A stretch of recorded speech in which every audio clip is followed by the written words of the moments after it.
ঋতু পরিবর্তন বা আবহাওয়া বদলের সময় শুষ্ক কফ বা কাশির সমস্যায় ভোগেন অনেকেই। বিরক্তিকর এই কাশির সমস্যা থেকে মুক্তি পেতে খাবারের ক্ষেত্রে কিছু নিয়ম মেনে চলার পরামর্শ দেন বিশেষজ্ঞরা। কিছু খাবার আছে যা কাশি নিরাময় করে, আবার কিছু খাবার আছে যা খেলে কাশি বেড়ে যেতে পারে। কাশির সময় যে খাবারগুলো এড়ানোর দরকার জেনে নিন সেই তালিকায় থাকা খাবারগুলো সম্পর্কে। প্রথমত, ক্যাফেইনযুক্ত পানি। কাশি হলে ক্যাফেইনযুক্ত পানি এড়িয়ে চলা উচিত, বিশেষ করে কফি।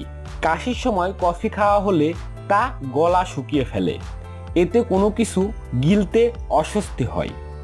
ভাজা খাবার। যদি কাশির সমস্যায় ভোগেন তবে তেলে ভাজা পোড়া খাবার অবশ্যই বাদ দিতে হবে, কারণ তেলে কাশি বাড়িয়ে দেয়।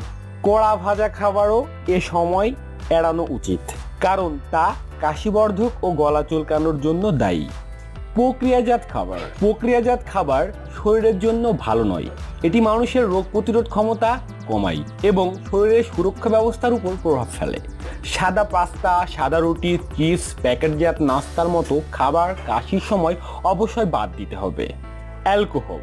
শরীরের রোগ প্রতিরোধ ক্ষমতা কমায় অ্যালকোহল। এটি শরীরে পানি শূন্যতা তৈরি করে বলে এ পানীয় ঠান্ডা সমস্যা বাড়িয়ে দেয়। কাশি হলে তাই অ্যালকোহল থেকে দূরে থাকা উচিত। ঠান্ডা খাবার। কাশি হলে আইসক্রিম বা শীতল পানীয়ের মতো কোনো ঠান্ডা খাবার খাওয়া ঠিক নয়। এটি শ্বাসনালী শুষ্ক করে ফেলে এবং প্রদাহ তৈরি করে। কফ ও কাশি বাড়িয়ে তোলে ঠান্ডা খাবার। তো ফ্রেন্ডস, অবশ্যই উল্লেখিত খাবারগুলো কাশি থাকলে খাবেন না। যদি খান তাহলে আপনার ঠান্ডা কাশি আরও বেড়ে যাবে। তো ফ্রেন্ডস, আজকের এই ভিডিওটি এ পর্যন্তই ছিল। আমার এই ভিডিওটি যদি আপনাদের ভালো লাগে অবশ্যই ভিডিওটিতে একটি লাইক দিবেন, কমেন্ট করবেন এবং আপনার বন্ধুদের সঙ্গে শেয়ার করবেন। এবং আপনি যদি আমার এই চ্যানেলে নতুন হয়ে থাকেন তাহলে অবশ্যই চ্যানেলটিকে সাবস্ক্রাইব করবেন এবং এরকম তথ্যমূলক নতুন ভিডিওর আপডেট সবার আগে পেতে পাশে থাকা বেল আইকনটি প্রেস করে অল নোটিফিকেশন অন করে দিবেন। আজকে এ পর্যন্তই। আসসালামু আলাইকুম।